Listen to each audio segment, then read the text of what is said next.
Welcome to the 3DownNation podcast. I'm Justin Dunk, joined by JC Abbott and the lumberjack, John Hodge. Where's your red and black plaid shirt, Hodge? Come on now.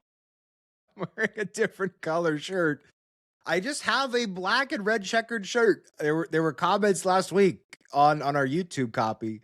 Sorry for our audio only crowd. You missed some of the visual cues listening on your podcast provider. But yeah, apparently all red and black checkered shirts are red black shirts. I wasn't aware of that. This is my formal apology. It will not happen again. People thought you were confused because you had the Baltimore Stallions hat on and this apparent Redblacks plaid shirt, but that was just a coincidence, right? Well, I don't make fashion choices based on teams. I make fashion choices based on fashion. So I thought it looked good. I like repping the Baltimore Stallions, only American team ever to win a Grey Cup. And I mean, I'll happily wear that hat. I won't wear any active CFL hats because I think that's probably crossing a line. But would I wear an Atlantic Schooners hat? Absolutely. Baltimore Stallions? Absolutely. Today, it's a Manitoba Mosquitoes hat, and it's brand new to me. I'm excited to have it on, and I'm excited for this show. Can you explain the story behind the Mosquitoes hat? Because it still doesn't make sense to me. Okay, so the Winnipeg Goldeyes, which is a local minor league baseball team in Winnipeg, just, I think, is a marketing stunt. And I don't think the game has happened yet, but they are going to play one game this year as the Manitoba Mosquitoes. And I don't know if this is just a randomly selected name or if this was potentially like a rejected name when they named the team back in the early 90s. But personally, I think Manitoba Mosquitoes is an amazing name for a minor league team, right? Minor league baseball. And it's a wonderful product. If you've never checked it out in Winnipeg, I'd highly suggest it. The field seats, the stadium's about 7,000, and I was there Friday night. I was a little sad that I missed the CFL game live, but once I was following it along on my social media feeds, I went, ooh, okay, maybe I'm not so sad about missing this game. I can blitz through the highlights of this one pretty quickly because it was over in the second quarter. But it's a great product if you want to check it out. And I would love to, I'm hoping to go to the Manitoba Mosquitoes game when these uniforms and these hats actually hit the field. I know Hodge likes baseball because one time he snuck up on me at a Blue Jays game and was blowing on my ear. And I was like, is that a mosquito trying to bite my ear? No, it was John Hodge, but he wasn't wearing his mosquito hat. And then I did bite your ear, but that's a different story for another day. TMI. All right, let's get going, boys. We're discussing the BC Lions' sorry excuse for a defense. Chad Kelly's tale of two halves. Sean Millington's Hall of Fame selection. Lewis Ward revealing to our Pablo Herrera Vargara he was cut during his wedding celebration in Mexico. And the New Orleans Saints waiving Canadian receiver Damien Alford.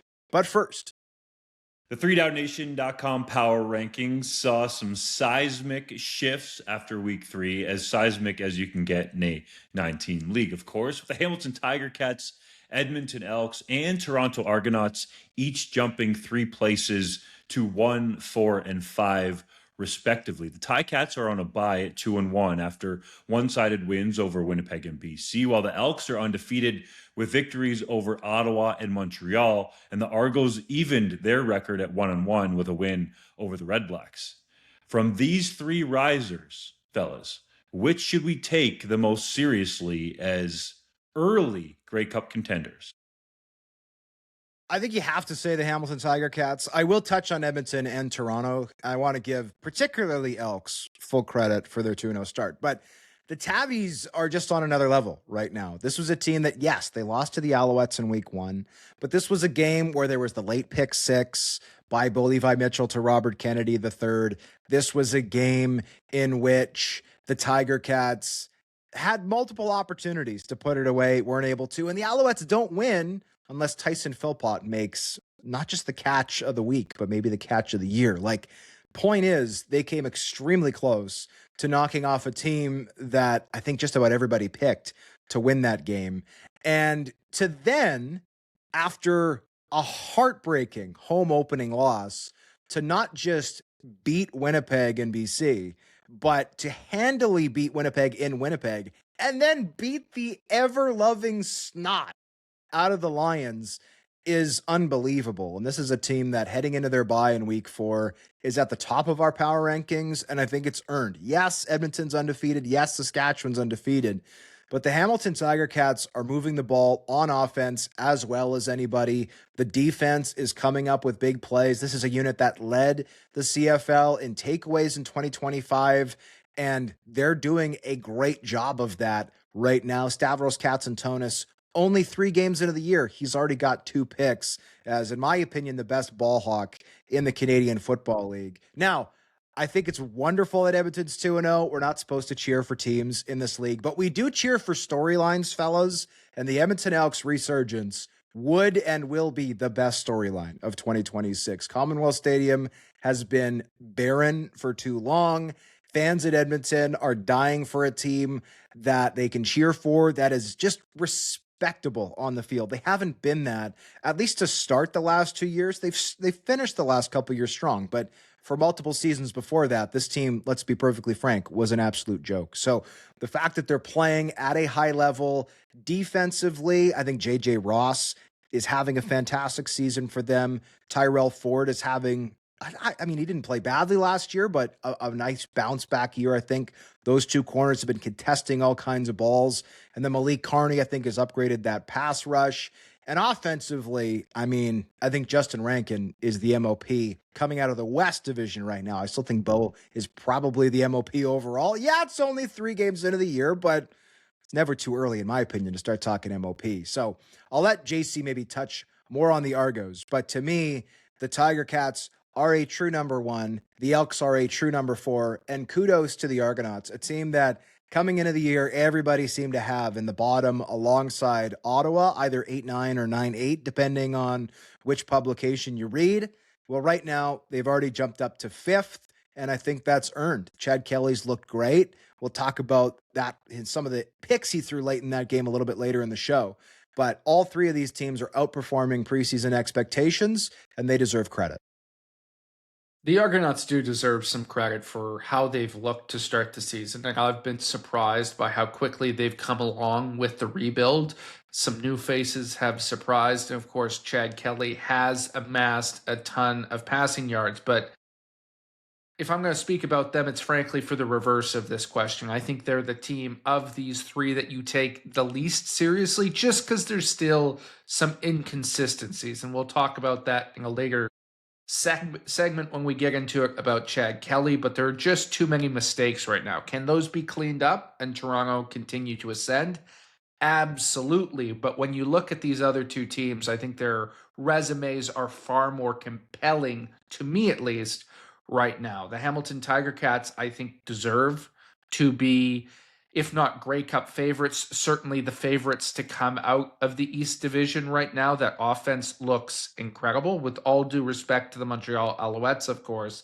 I just think Bo Levi Mitchell, while he doesn't have the eye-popping passing yards necessarily that some of the other guys who have gone for over 400 do, his efficiency has been remarkable. And he was on fire in that game against the BC Lions, absolutely picked them apart. They've got a deep threat in Kenny Lawler. Keandre Smith continues to emerge. They've got weapons all over the field. You get down in the red zone, and the Autobahn assassin, yes, I'm going to use it, Bo Levi Mitchell, and coin it for Max Mang, can get you touchdowns down in tight by the goal line because of his big body. I think they've got a complete offense right now. I think their defense is underrated still. They've got some major playmakers on that side of the ball. So I'm very convinced that the Ticats will continue to be successful throughout the season.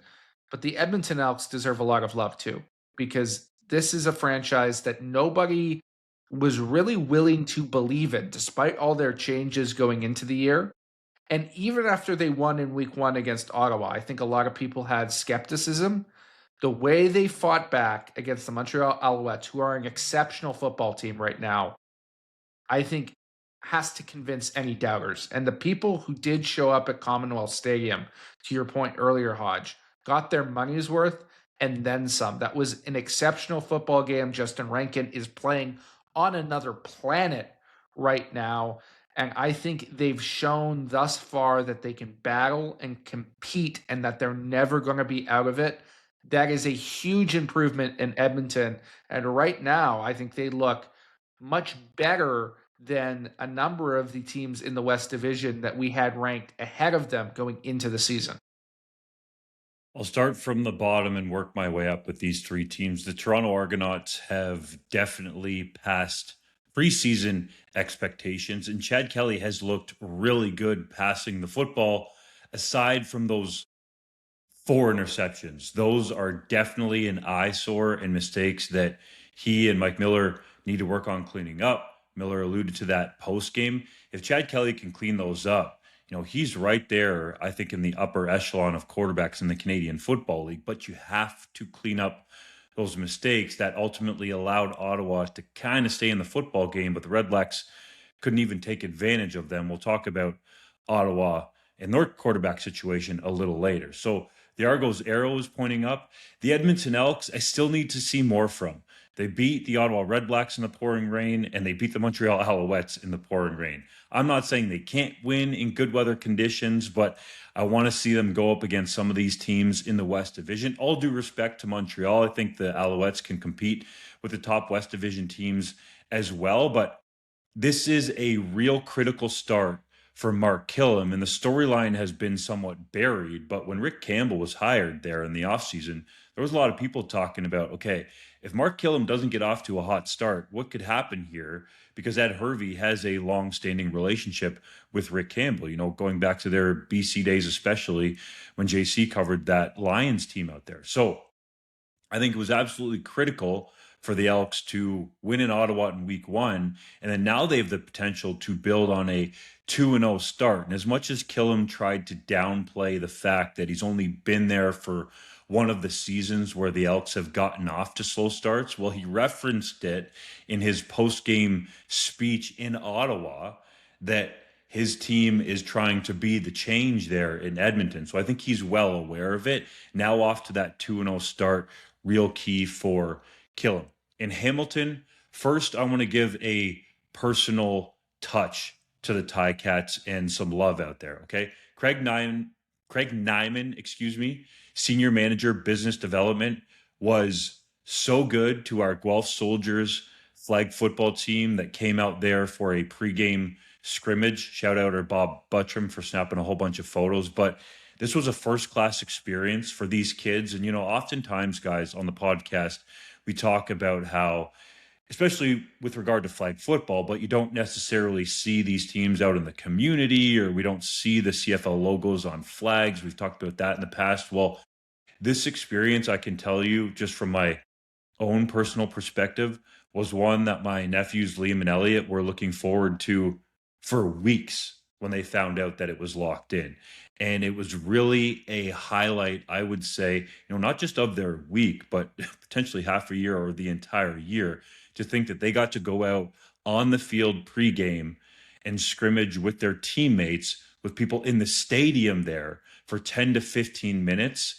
It was something, I would argue that they won't soon forget and might never forget. So it was a first-class experience with Nyman, all the way down to every single detail. So shout out to Ticats for doing what they're doing there. From my understanding, this is a regular occurrence. They have minor tackle teams out there as well as flag football teams at pregame and halftime of a bunch of their games the last number of years, and it's something they're going to continue going forward. And then there was the opportunity to go from playing this flag football scrimmage to hold the Canadian flag for the national anthem. So I just want to shout out the Tiger Cats for providing a first-class experience for the kids on this team especially, and potentially bringing in some CFL fans. And I don't think it takes much, but clearly the Ticats are trying to do that, giving an experience that not too many kids will get. So if you have a minor tackle team or flag football team out there in the Golden Horseshoe area, I would encourage you to try to take advantage of this opportunity, contact Craig Nyman. He was great, right down to the detail of, we were watching pregame warmups there before we were going to go out onto the field, comes over and hands me a football to make sure we had one. So every T was crossed, every I was dotted.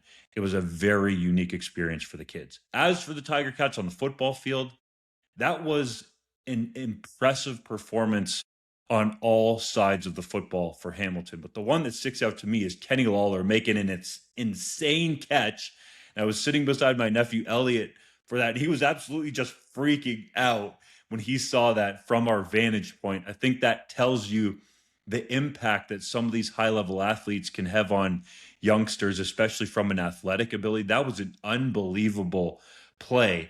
And what stood out most to me in this game is Bo Levi Mitchell stating that from what he saw, without reviewing the film, it should be said, that the Lions did not play one snap of man coverage against the Tiger Cats. That is a huge sign of respect, I think, not only for their receiving group, but specifically Kenny Lawler, and something that I have not heard much of. Although when I talked to Scott Milanovic and Bo Levi Mitchell and Kenny Lawler post-game, it seems like they've been used to this, especially since Kenny Lawler popped off at the start of last season, that there's not a lot of man coverage that they see from game to game and team to team in the Canadian Football League. And I think Bo Levi Mitchell and his performance was unbelievable. You have more touchdown passes and incompletions. We're talking 15 of 18, 285 and 5 touchdowns with no interceptions. Like, that was a sparkling performance. And it's easy, I think, to get caught up in recency bias. But from what we've seen with Bo Levi Mitchell and Scott Milanovic together the last 2 years, with Bo Levi Mitchell throwing for 5,000 yards, and then the way the offense is already humming to start 2026, I think it is fair to say that the Tiger Cats, at least at this point, are the front runners in the East Division. I think the West Division is still to be sorted out. But I look at it this way, like, the BC Lions didn't play very good football, JC. I think you would agree, in their season opener in Saskatchewan. But that game was still relatively close, right? Like, the Riders needed a last-minute touchdown drive to win. Then BC, and it's a second straight game on the road going across the country. I get all that. Goes to Hamilton, and the Ticats absolutely thump them. Like, this scoreline flatters BC. There were some points in garbage time when this one was already over. BC scored 15 points in the fourth quarter, but those Lions were already done and dusted at that point. So the Tiger Cats, man, that is some highly entertaining football to watch. I think they call that lipstick on a pig when you score 2 touchdowns in the last, I think it was 4 minutes of the game, to make the score a little bit more respectable. But yeah, it was a beatdown in Steeltown. Credit to the Ticats. I'll touch on the Elks just a little more. This team reminds me a lot of like the Matt Nichols, Andrew Harris Bombers of like 2016, 2017, which is to say their offense runs through one player. And yes, there'd be times where Matt Nichols, who, by the way, super accurate and very good ball control quarterback, I think very similar to Cody Fajardo. Nichols probably not as mobile, but that's my concern for Edmonton, is I just want to see a little bit more explosiveness. We saw a little bit of it with Austin Mack, but this team, I don't think, has crossed the 250-yard passing mark in either of their wins so far. I'd like to see a little more from that. I'd also like to see just a little more finish, right? This team showed some really impressive grit down 13-0. There are past Elks teams in recent years that down 13-0 would have rolled over and showed their belly like a dog. And that's not what they did. They battled, they fought.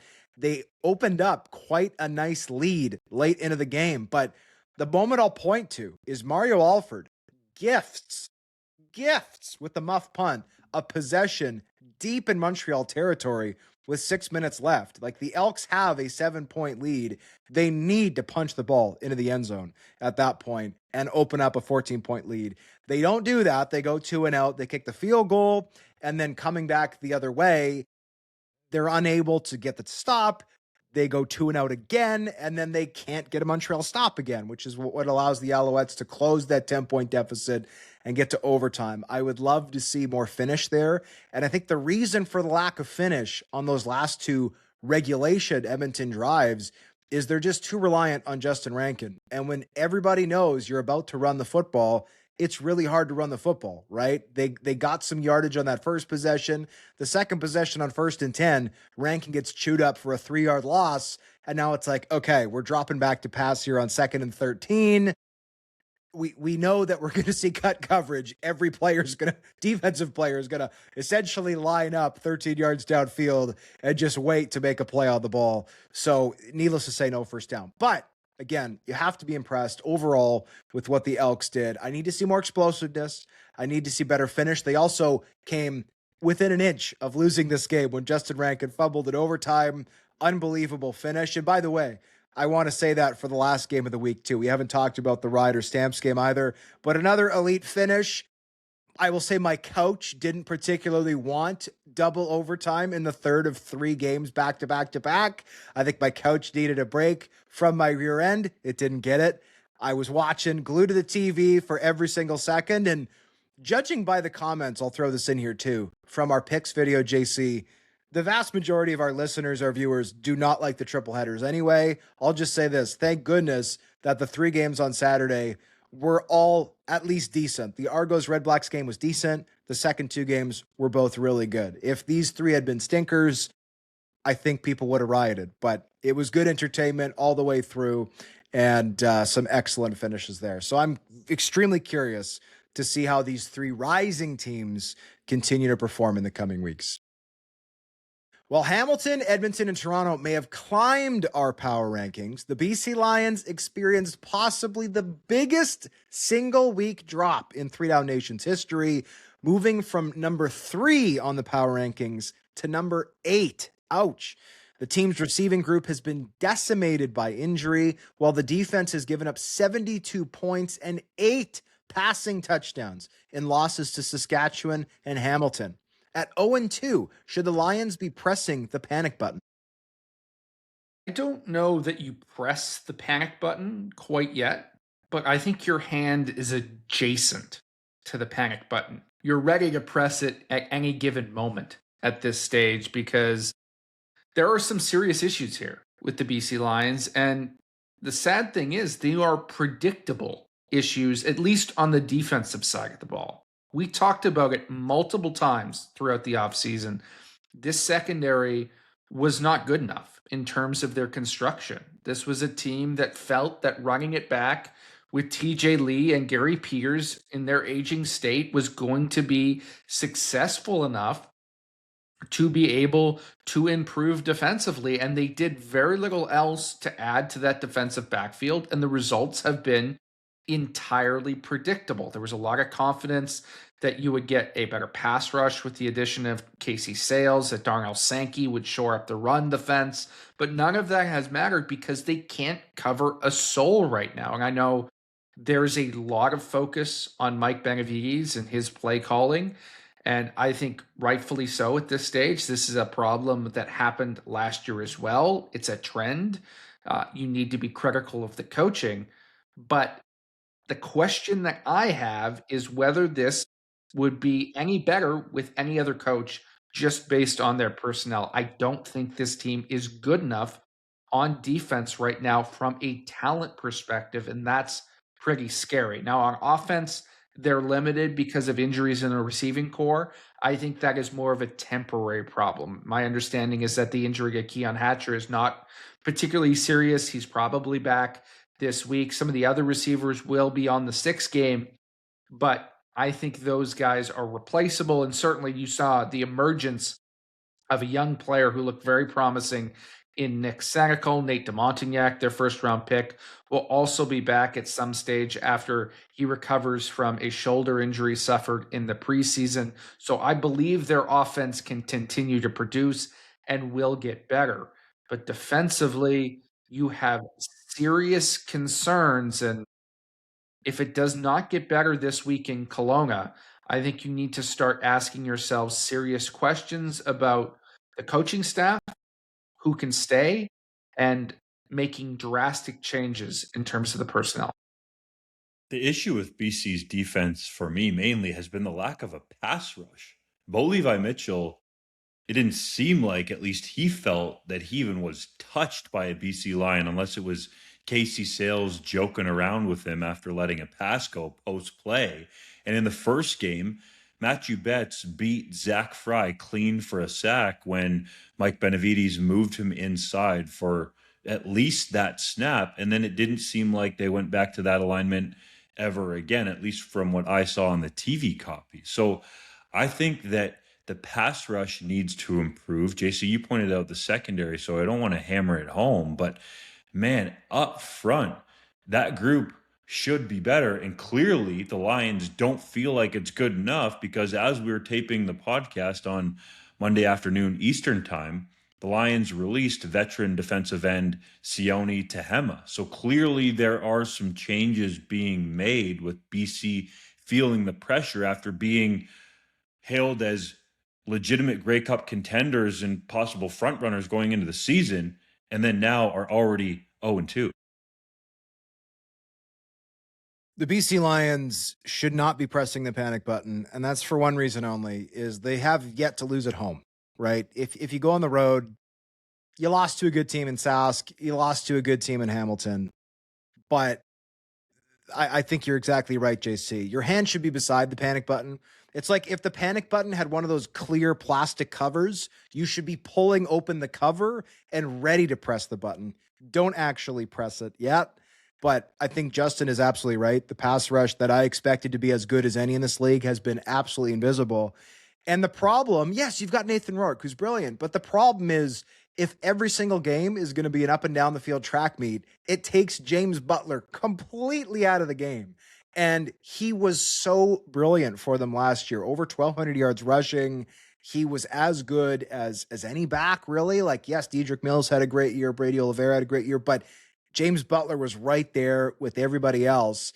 And it takes some pressure off the pass protection when you can run the ball well and the offensive line can fire off and be physical. So until this team can just keep the opponents below 30 points, it's really hard to run the ball. And I think that's been a big problem. And I also say that because James Butler is the running back on my fantasy team. And yes, drink, Hodge said fantasy team. I know no one cares about my fantasy team.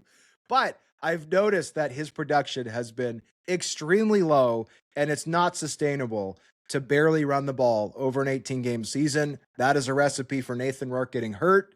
That is not something the BC Lions can sustain. They already haven't sustained losing a bunch of their receivers.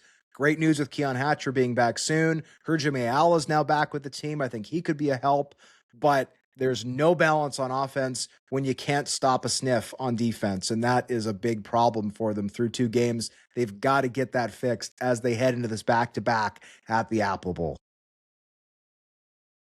I think, Dunk, your point about the pass rush is well taken because that maybe has flown a little bit under the radar because of how porous the secondary has been. But they've been placed in a bad situation because they can't get the quarterback. And this is a unit that should. Like, if you go down the line, Matthew Betts, 2-time most outstanding defensive player, we know what he's capable of. He has been the best member of that unit, the most productive in terms of pressures, but still has not been good enough thus far this season. Casey Sales, a former all-star defensive tackle, has not been noticeable at all. Jonah Tavai, a guy I think multiple people on this podcast felt should have been an all-star last year at defensive tackle, has not been noticeable. Levi Bell, who was a surging young player late last season, has not looked particularly good at this stage. You've got problems up and down that defensive line, and I've got the numbers in front of me right now in terms of defensive pressures. Now, keep in mind the teams have played different numbers of games at this stage, but the BC Lions are last in the CFL in terms of defensive pressures with 12 through 2 games. The team that's the best with 2 games played, obviously Montreal and Hamilton, who have played 3 each, are at the top of this list. But the top team with 2 games played is Saskatchewan with 32. 20 more pressures generated than the BC Lions in the same amount of time. That is stark and that is scary. And I think that's why you see a veteran who's respected in that organization like Sione Tehema get shown the door today because they need to do something to create a spark.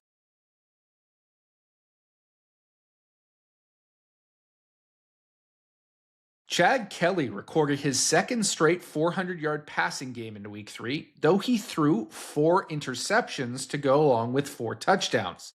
Most of the turnovers occurred after Kelly was ripped to the turf by Aiden John, and he appeared momentarily dazed after his helmet bounced off the ground. Head coach Mike Miller said post-game that he was unaware if Kelly was assessed for a head injury, while Kelly himself elected not to speak in the digital press conference. Dunk, should that situation have been handled differently by the Argonauts? Definitely by the Argonauts and potentially by the league, because from our vantage point, I think all three of us would agree, it looked like Chad Kelly was at least a little woozy there, and the league is supposed to have a concussion spotter to step in and manage these types of player safety hazards, let's call them, to essentially protect them from themselves. So I was surprised that that didn't happen, because it was pretty clear, at least from my vantage point, that it seemed like a blow to the head had been sustained on that play. And then there were multiple times where Chad Kelly had taken blows up high or to the head from the Ottawa Redblacks where his helmet popped off. There was one flag thrown that was picked up, and ultimately no flags thrown for roughing the passer against the Ottawa Redblacks. That really was surprising to me. So I think the Argonauts, usually this kind of stuff goes on behind the scenes, should be clipping those plays out and sending them to the league and say, hey, how can you not protect our quarterbacks here? This is mandated in the league, or quarterback, I should say, in Chad Kelly. These need to be penalties. And I would agree with them on at least 2 of them. There was another quarterback sneak where Chad Kelly ran it. It seemed like his momentum was stopped, and Niles Morgan sort of grabbed him around the shoulders and the neck and then pulled him backwards. It looked really uncomfortable as well. That went uncalled. So if I'm the Argos, at least behind the scenes, I'm up in arms about that in terms of why weren't these penalties called? But I hope, I should say, Mike Miller was aware of that potential head injury, because as a head coach, it is part of your job to protect the players from themselves. And if Chad Kelly is as good as Miller says that he is, you want to make sure that everything is functioning properly up there, and also that you're going to have him for the long term. So it was surprising to me for him to at least state in the press conference to us that he was not aware of that. I would hope that he was actually aware of it and he didn't necessarily want to get into the details. Yeah, and I mean, the context of it is this is a 56-year-old guy who's just won his first ever game as a head coach. So there's a big celebration that goes along with that. I appreciate that. And Mike Miller deserves the chance to celebrate his win. He's waited a long time to be a head coach, and his team absolutely blew the doors off of the guy he replaced in Ryan Dinwiddie. So I'm sure the Argonauts were feeling themselves. And to a large extent, I totally get that. And kudos to them on an impressive win. All right. This was not a close game. If anything, I thought the score flattered Ottawa a little bit. I question why the Argonauts were throwing the ball so much late into the game. Like Samuel Hicks, I think has been really exciting as a rookie running back. He's only listed at $190. Like, he is not thick like a lot of running backs are, but I've been really impressed with what he's been able to do with power. I think he's obviously a good receiver out of the backfield. He's got the quickness, the shiftiness. He can make people miss. But this is a really well-rounded guy. And then Isaiah Smith, their second-round pick out of Guelph, I thought has been really good in limited action too. And this is a guy who, I think we commented was maybe a little overdrafted. We said the same thing about a couple of Toronto's other picks. And when you look at some of the comments from some of their folks over on social media, it seems they've taken a little bit of umbrage with that, going, hey, you thought this guy was overdrafted? Hey, just you wait and see what he can do. Well, it's like, you're up 20 points. I also want to see what he could do. Why are you airing it out? Chad Kelly has 4 touchdown passes already. You're up 20 points. Why are we still going full-on air raid? This doesn't make sense to me. This is, again, asking for your quarterback to get hurt. And in terms of the injury, you said, Justin, that the Argos need to save Chad from themselves. Well, the role of the concussion spotter is to have teams save themselves, right? And help protect everybody. So I don't know why Chad wasn't pulled from this game. He was kind of thrown on his butt on the side. His helmet hit the turf and he kind of popped back up. And I thought he looked noticeably dazed. That is just totally my speculation based on the TSN camera angle. But when a player appears dazed, that is the protocol, is okay. They now have to go through concussion spotting protocol. And in many cases, the player goes off and they're back on the field 3 plays later. Like, it's a super quick thing, but it's done as a very important health and safety measure. So I was surprised that the concussion spotter didn't stand in. I'm not saying Chad was or was not concussed. Again, total speculation on my part, but that's the reason why the evaluation needs to take place, because I do think it's notable that Chad's play greatly disintegrated after that moment. Again, that could be a total chance thing, but there could also be some causation there. And I'll harken back to the East Final in 2023, where Chad played one of his worst games ever in the CFL, and a few days later at Grey Cup told us that he'd suffered a concussion in that game that he hadn't told anybody about, and the team was unaware of, and everything. So in Chad's own words, he has previously played through a concussion and played. I mean, I don't know if he necessarily said, and I played badly as a result of that, but regardless, he has previously told the media that he's hidden a concussion, and that coincided in a game where he played badly. I don't want to put words into Chad's mouth, but if you go back and read the reporting, he makes it very plain that in his opinion, he suffered concussion and did not tell the team. So next time he looks woozy, or any player in this league looks woozy, we owe it to the players and to the teams to protect them all, use the concussion spotter, go through the proper protocol, and if they're cleared, awesome. They can come back into the game. If they're not cleared, hey, it's a good thing we did protocol, because we now have to think about this person as a human being and make sure that they are healthy. Precedent was exactly what I thought of in the second half of that game, because how many picks did Chad Kelly throw in the 2023 East Final? It was 4, the same amount he threw in this game. And I think when you look at those interceptions, part of the reason this speculation is happening and there's this concern for Chad is because they were bad interceptions. They were not good decisions. They were unnecessary risks. They were poor reads. And frankly, they were uncharacteristic. As much as, Chad has occasionally put the ball at risk in the past, they were not consistent with how he had played up to that point in the football game. And again, we have no confirmation that Chad was experiencing any symptoms whatsoever. We need to make that abundantly clear. But the answer from a head coach can't be, I don't know if he was assessed or not. It has to be yes or no, especially when it's with your starting quarterback. That would not be an acceptable answer if it was your second string punter, but it's certainly not when that's the quarterback and the leader of your offense that you're calling. You need to know what his mental state is at. And I think anytime that a quarterback clearly hits his head off the ground or has his helmet removed, there needs to be at least a cursory assessment. I'm shocked that the league didn't step in. I'm shocked that the Argos, at least according to Miller, did not communicate whether there was an assessment or not. And I think it's poor practice overall. And I hope they take it more seriously going forward, and that these things are treated with the gravity that they deserve to be treated with, because regardless of your feelings around Chad Kelly, right? Head injuries are serious, long-term, lasting impacts to a player's life and to the lives of everyone around that player. And we need to ensure that we are doing everything possible to make sure that after football, these guys are in the best health possible.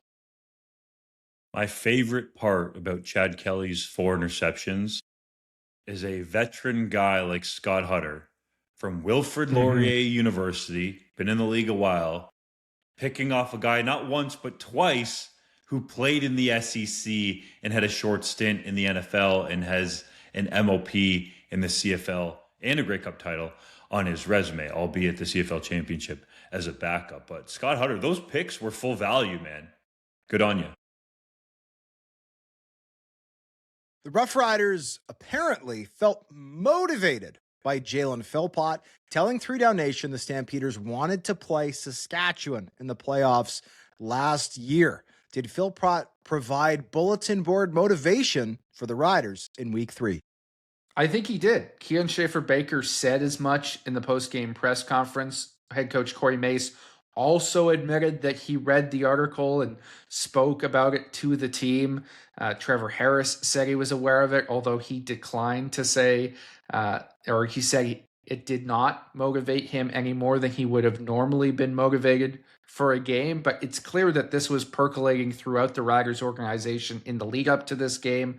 Of course, Calgary beat them twice in 2025 in decisive fashion. I would argue that that is the most significant blemish on the resume of the 2025 Roughriders that eventually went on and won the Grey Cup. The one what if is whether they could have beaten Calgary in the playoffs. Well, the statements from them post-game was be careful what you wish for, because if you wanted to play against us in the playoffs, we would have beat you then just like we beat you now. And as much as I would say the confidence is maybe a little bit over the top, given the fact that you allowed a comeback and had to go to double overtime to beat Calgary in this game, I like the cockiness from a team that has been there and done that. And Keon Schaefer-Baker in particular has earned it, because Hodge, I know you're the one who puts together our weekly awards lists with our contributors, so I'm going to call you out here. What does Keon Schaefer-Baker have to do to get on one of those lists? He's got 165 yards in his first game. He goes for 130 yards and 2 tutties in this game, plus the clutch catch to put the team at the goal line for the game-winning touchdown. He's absolutely out of his mind, and he's still not one of our top 2 players of the week on offense. To me, this guy is playing at another level right now, and he deserves some recognition. He is going to be our honorable mention this week. But, I mean, let's remember Sam Emilus went for 3 touchdowns in week 1 and did not get an honorable mention. Like, the offensive numbers have put so many players into consideration. And I'll also say on the flip side, it's been hard to pick defensive players of the week at times, because it's like, okay, let's go through all the, like there's the eyeball test, there's the stat sheet. And if 2 guys have pretty similar weeks, I think we generally, as a publication, err on, okay, well, let's at least reward the player who is the better part of the better defensive performance overall, right? If you get 4 sacks, but your team gives up 50 points, you're probably not going to be defensive player of the week if somebody else put up 3 sacks in a winning effort where they only gave up 13 points, right? Just to give an example of what I'm illustrating. Well, it's been hard to pick anybody because the defenses have been getting absolutely whacked by the offenses to start this season, which I think fans are really enjoying. The games have been very exciting. If you love offensive football, I personally do love offensive football. I also love defensive football. So the offensive guys, they're not doing anything wrong if they don't get the list. It's just, like, how do you not give it to Bo? He had more touchdowns than incompletions. Who does that? Like, who does that? You have to give it to Bo as number 1. Fellas, you're telling me that coaches, talent evaluators, and players read 3downnation.com? Well, I think they read everything. So, yeah, we're part of that. I was stunned to hear Corey Mace admit it, but what stuck out most to me was Trevor Harris's parting shot. They got their wish, and if we would have played them the 3rd time in 2025, they would have went home again. Clearly, this was bulletin board material for the Roughriders in a highly entertaining game that, fellas, quite honestly, should never have been that close. It should never have gone to overtime. This game, for all intents and purposes, could have been over at halftime, but Corey Mace decided to try a long field goal with rookie global kicker Alex Hale. I believe it was from 47 yards out. Just a few plays after, he had missed a 32-yard point after attempt, and then Tyreek McAllister took it back 120 yards for a touchdown and gave the Stamps an actual fighting chance in the second half. And couple that with the Trevor Harris strip fumble that happened courtesy Clarence Hicks in a short field for the Stampeders offense. If those two plays don't happen, this game is not close whatsoever. So I think the Rough Riders played really well here, and part of that was the motivation, but it should have been an absolute blowout. As for Kean Schaefer-Baker, he had the quote of the week, perhaps the leader in the clubhouse at the moment for quote of the year, because he said they call him 7-Eleven because he's always open. We're talking about bulletin board material that the Riders used for themselves that the Stampeders provided. That sounds to me like some bulletin board material for defensive backs out there to try to cover Kean Schaefer-Baker, which is a tall task in his own right. When this dude is healthy, and he has shown this in his career, he is among the best receivers in the Canadian Football League. But that is the key. Can Kean Schaefer-Baker keep himself on the field for the Rough Riders? Because if he can, KSB with Keyshawn Johnson, Samuel Emelis, and the rest of the up-and-coming talent in that receiving group can be really good for Saskatchewan. But Kean Schaefer-Baker is showing, at least in this point in time, that the Riders made the right decision re-signing him and letting Tommy Neal go to free agency. Because really, if you look at the salaries, you can only pick one to fit under the cap. And I think Jeremy O'Day, at the moment, and his group there, chose the right one, although there is an injury history in Schaefer-Baker's career. But he looks very good so far through 2 weeks into 2026 with the Riders. Well, and let's talk about that Tyreek McAllister 120-yard missed field goal return. I thought that was a terrible play. It was very boring to watch, and I'm thankful that we're getting rid of those. It was not exciting. It was not impressive.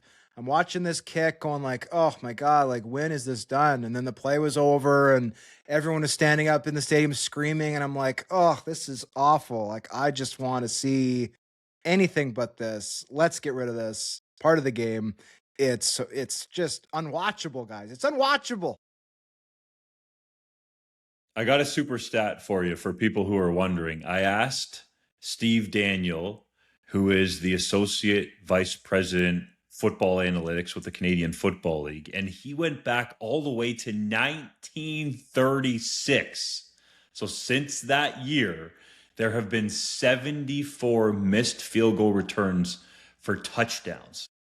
It doesn't happen a lot, but when they do, they are electrifying. And the flip side of this that doesn't get talked about enough is the thought process that goes into potentially trying these long field goals because of the risk reward. Corey Mason was being aggressive there on an extra possession that the Riders got because Hale's kickoff was held up by the wind, actually went backwards, and Kerfala Exume recovered it. So he's being aggressive here. But if you're too aggressive, like can happen in other situations, sometimes that can backfire. So it led to Mace in the third quarter going for it on a third down situation from, I think it was the Stampeders' 33-yard line, which ultimately led to a touchdown drive. So he quickly learned from his mistake and wasn't going to trot Hale out there again, kicking into a pretty stiff breeze.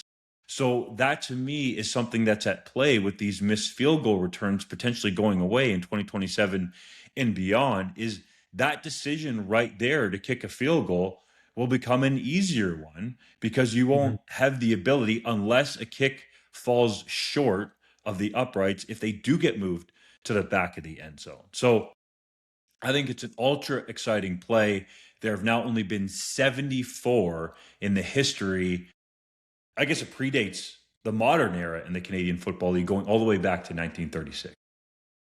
Yeah, if you were to list the 100 best plays in the history of the CFL or 100 most exciting plays in the history of the CFL, I think a disproportionate number of that 74 would make the list. Because when a missed field goal return for a touchdown happens, it is absolutely electric, and it's game-changing in terms of the momentum because it's a point swing, right? This is a team that's about to score 3 points, and they just give up 7. That's 10-point swing in a ball game that can alter the outcome. And of course, in this football game, while it didn't alter the result, it's a big piece of the puzzle as to why the Calgary Stampeders were able to be in a position to come back late in this game, force overtime, and make it such an exciting thing, as you don't get that if that kick just flies out of bounds for no points once it misses the goalpost. Well, and it's one of very few plays where, reasonably speaking, both teams can score. Right? There's so few plays like that in a football game. Obviously, yeah, theoretically, any play, an offensive player could fumble the ball and a defensive player could return it for a score. Yes, it's theoretically possible on every play. But when you're attempting a field goal, that means there's a super reasonable chance you're going to make the kick and one team will get points.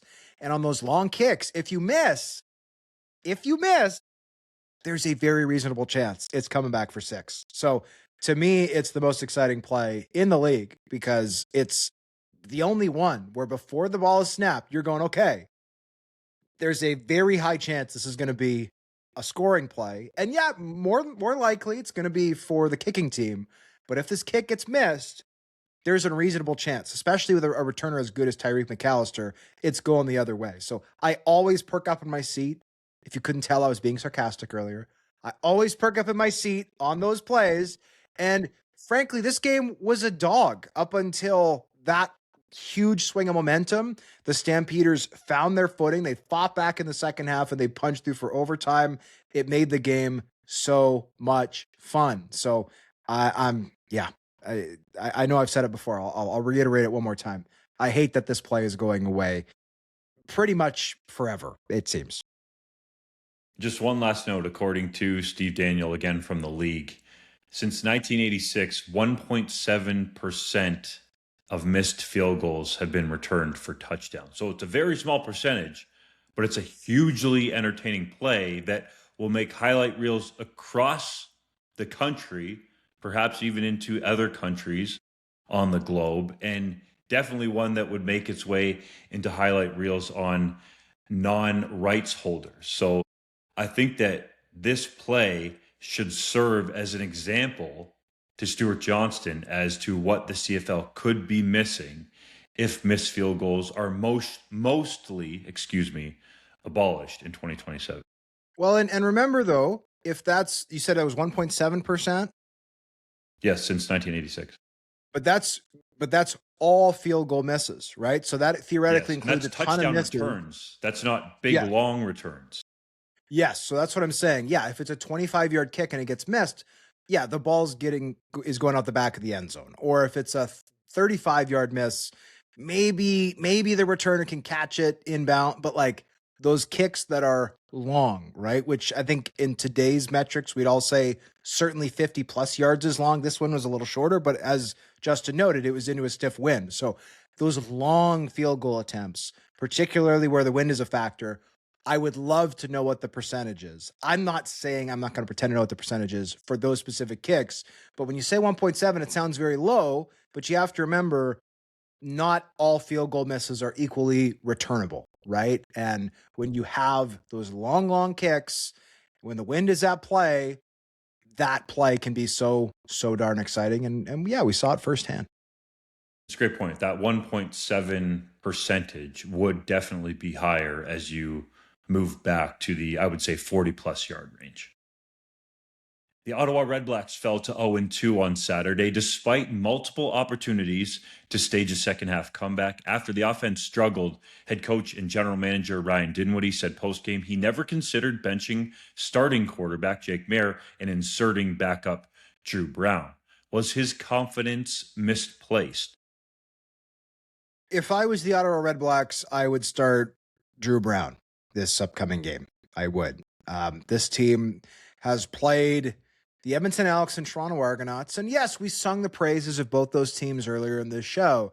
But let's also be frank. I think there's a reason, and this is speculation, but I think there's a reason why the schedule was constructed this way. And I think that's to maybe help some of these teams that struggled early in 2025 to maybe get a bit of a leg up, or at least avoid a situation where they all start slow in 2026. And the Redblacks were not even close. Yeah, it was technically an 8-point loss, but I thought they were pretty badly outclassed game 1 against Edmonton, and they were completely outclassed, in my opinion, week 3 against Toronto.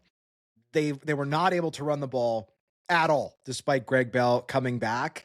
I thought Jake Maier showed some nice connection with Aiden Eberhardt, but so far there is very little that he's been able to do to push the ball downfield. We didn't really see any of it against Edmonton. Fair enough. Game was in a torrential downpour. Against Toronto, he had 3 long completions, and this was a game where Chad Kelly seemingly had 50. Like, the head-to-head matchup was not even close. And part of the issue with the defensive struggles the Red Blacks have had is the same as the BC Lions.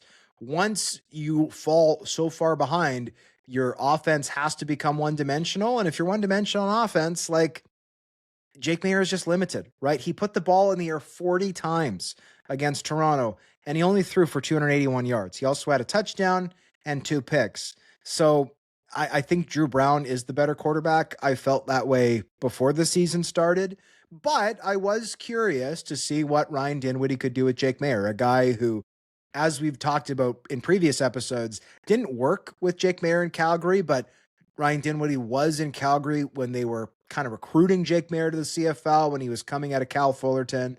And clearly Dinwiddie has always had at least somewhat of an affinity for Jake Maier. And also, Maier absolutely lit it up in the preseason, right? In his first preseason outing, looked like $1 million. So I wanted to see what Ryan Dinwiddie could potentially unlock in Jake Maier. Could he elevate Jake Maier? We've seen Jake Maier play at a high level at times in his career. I didn't think he looked very good last year in Saskatchewan. And I'm sorry, but through 2 games in Ottawa, he has just looked like Saskatchewan Roughriders backup Jake Maier. I don't think he's elevating that offense. I don't think he's dynamic within that offense. Is he a serviceable quarterback? Yes. I'm not saying he's a bad player, but this is a team that has been really poor on the field, generally speaking, since 2019. They only have 1 playoff appearance since then. And when you look at the stands, I mean, they had fewer than 14,000 people officially at that game, and the crowd looks smaller, right? And that is alarming, right? This is a franchise that has folded twice in the last 30 years, and the crowds are as bad as they've been since they returned as the Red Blacks. I think they need to make a change. And to me, the quickest, easiest change you could make is saying, let's put in last year's starter, a guy who has played at a higher level than Jake Maier recently. Because, by the way, fellas, I took the liberty of checking out the schedule for this team. And oh my goodness, the Red Blacks play 7 of their next 8 games against 3 teams. And they are the Montreal Alouettes, the Saskatchewan Roughriders, and the Winnipeg Blue Bombers. In other words, last year's 2 Grey Cup teams and the team that went to the last 5 Grey Cups before that. That is miserable. And the 8th game, by the way, is Edmonton, a team they've already lost to. And the game is at Commonwealth. So the Red Blacks, what I'm saying is they need to make a change. They need to get ahead. They cannot keep digging this hole. And I'm sorry, going into Percival Molson to play a hungry Alouettes team this week, I don't think Jake Maier can go in there and get that done. I would rather see Drew Brown get the opportunity. Let's run some numbers, gentlemen. Through 2 games, admittedly very small sample size. We got 61% completion percentage for Jake Maier, worst in the CFL among starting quarterbacks. We've got 484 yards passing combined for Jake Maier, worst in the CFL among starting quarterbacks. We've got a 77 efficiency grade from Jake Maier through 2 games. That's worst in the CFL among starting quarterbacks by about 20 points, give or take. We've got 6.3 yards per attempt. That is worst in the CFL among starting quarterbacks for Jake Maier. And the most important statistic, Hodge, which you alluded to, is 13,943. That is the number of fans in TD Place for that game. It's just unacceptable on all level. And if you want to play devil's advocate, you can. You can look back to last season when Nick Arbuckle was in at quarterback for the Toronto Argonauts and he started relatively slowly.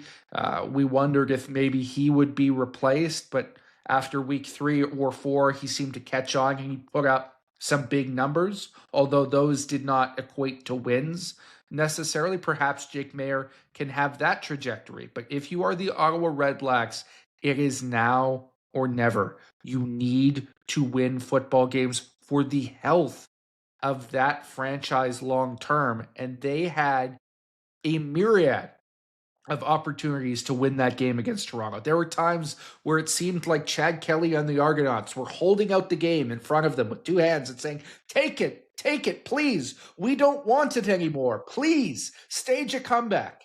And they couldn't seize the moment.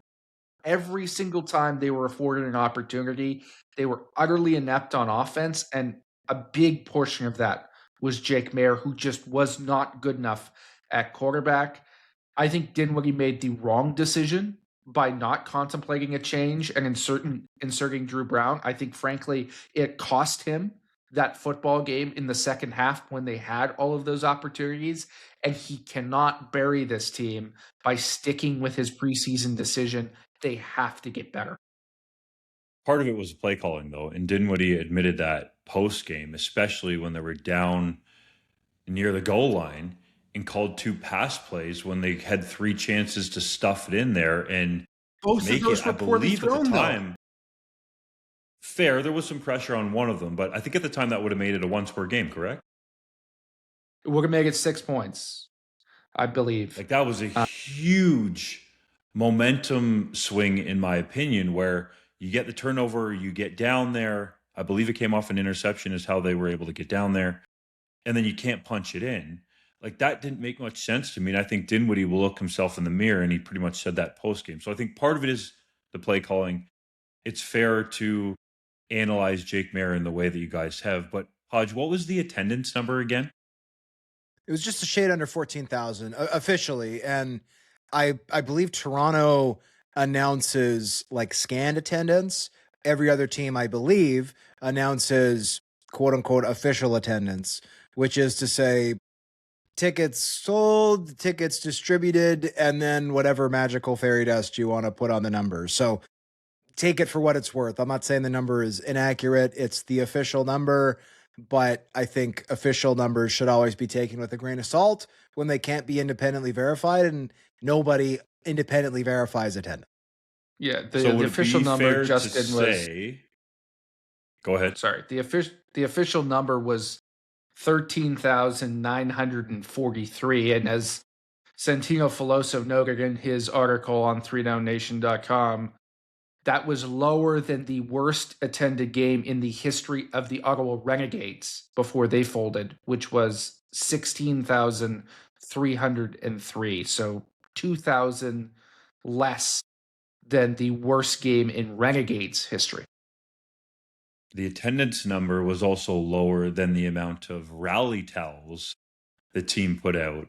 18,000. I did notice were that in the stands. Yeah. That's a bad look, fellas, if I do say so myself. I thought the uniforms looked really good. The rally towel idea was great. I know there were some people that were going back and forth about the Redblacks wearing white at home because they usually wear those uniforms on the road. But, man, those uniforms looked really sharp. It wasn't anywhere near, though, look good and play good. Ottawa needs to get better in a hurry.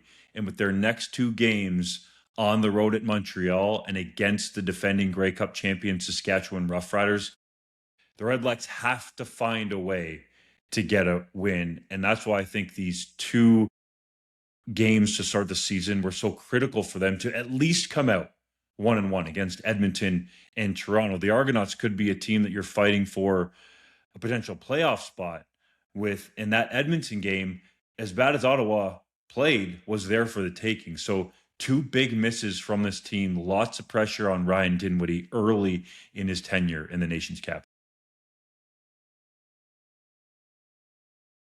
It's now time for JC's random neg lister, and with all the struggles in the BC Lions secondary, I went looking at their list of DBs on the neg list, and somebody they could bring in right now is Devad Wilson out of the University of Central Florida. He's just a shade under 6 feet, 190 pounds, ran a 4.46 40-yard dash at his pro day, would bring some speed and some versatility to that defensive backfield in BC. He was a former 4-star recruit, originally to Georgia, then transferred to UCF, where he was a second-team All-AAC safety as a junior, played more as a nickel as a senior, and earned himself an opportunity in the National Football League. He bounced around there for about 3 seasons with the Jags, Cards, Giants, and finally the Detroit Lions in training camp in 2025. Played 7 games, made 10 tackles.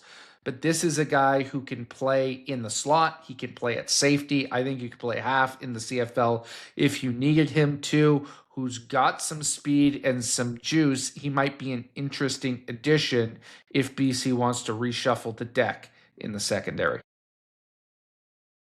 And it's time for Hodge's Heritage Moment. And plug your ears, Argonauts fans. You're not going to want to hear this. The Hamilton Tiger Cats in 2019 beat the Toronto Argonauts by a score of 64-14 to tie the franchise record for largest margin of victory in a single game.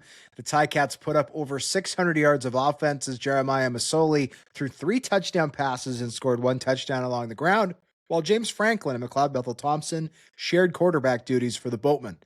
Hamilton finished the season 15-3 with an appearance in the Grey Cup, while the Argonauts went 4-14, resulting in the firing of head coach Corey Chamberlain.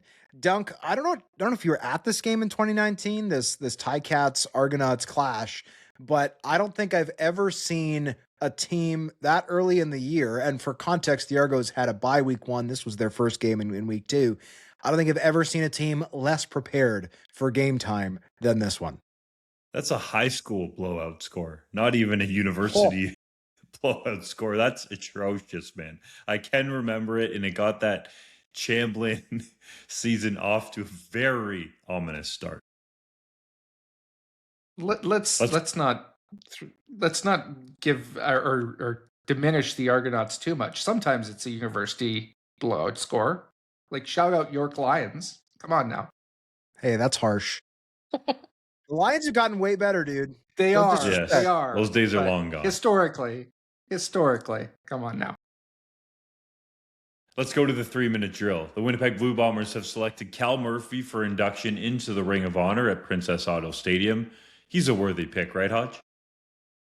I mean, there's a statue of him outside the building, so I feel like it was just a matter of time before they had a year to get him into the Ring of Honor. And Cal's been gone, unfortunately, since 2012, but it'll be nice to see his family on the field at Princess Auto Stadium for the induction. Sean Millington is being inducted into the Canadian Football Hall of Fame. How do you remember the longtime BC Lions running back? Well, he retired in 2005, the second time, which I was 8 years old and not particularly locked into the Lions at that stage. So I don't remember him fairly well. But when you look at the statistics, this is a guy who maybe doesn't pop off the page as a Hall of Famer, but I think is as deserving as anybody. And I don't think we'll see another player like him again. This is somebody who's top 4 all-time in special teams tackles and the franchise leader in rushing touchdowns for the Lions all time. That is absolutely ridiculously well-rounded. The Ottawa Redblacks signed former Saskatchewan Roughriders running back Mario Anderson. Could he make an impact in the nation's capital?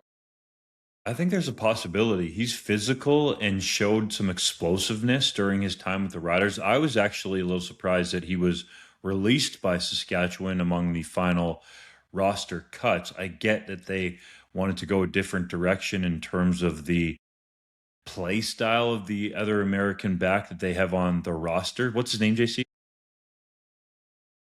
Elijah Collins, are you referring to? No, I'm talking about in Saskatchewan. Oh, Quayle Conley? Is that who it is? That's it. Thank you for picking me up, my man. So I get that they wanted a different style there, but I think Anderson still has some upside in the CFL. The Edmonton Elks placed highly paid Canadian offensive lineman Coulter Woodmansey on the 6-game injured list, $300,000 per season for those wondering. Is he out for the year, though?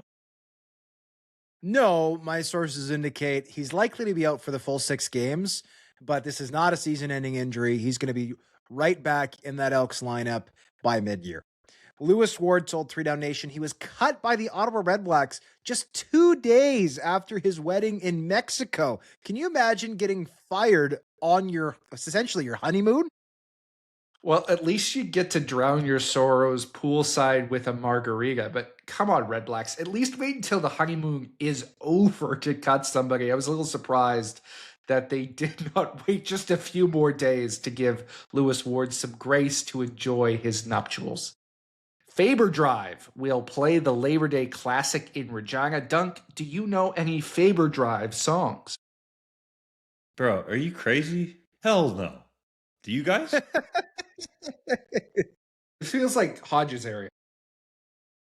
I don't know any Faber Drive songs, but I don't think Justin knows it if it's not Drake's latest album.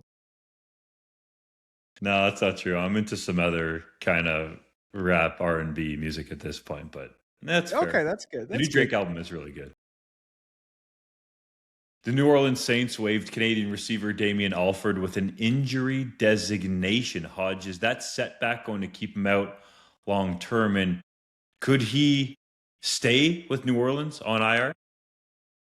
So my understanding is that Alford's dealing with a couple of kind of minor injuries, and the Saints just kind of needed an extra roster spot. And I believe they are happy to keep him on IR for a little bit, but he is going to be healthy soon. So this is not a situation where he suffered a 6-month injury and he's not going to be available to anybody in 2026. He is going to be healthy very soon, whether that's with the Saints, another NFL team, or if he chooses to come back to Canada as a free agent, the Stampeders. Lastly, the CFL Players Association unveiled its new team representatives. What stood out most to you? I'm continually impressed by how the dynamics in terms of player reps and CFLPA representatives have changed over the years. We used to think of this as the domain of Canadian offensive linemen, but the executive has changed under Solomon Elamimian, and the player reps. You've got legitimate stars here: Willie Jefferson, Reggie Bagleton, even Jameer Thurman in Saskatchewan, guys with clout and fantastic reputations both on and off the field who are getting involved in the union. That is fantastic for the league.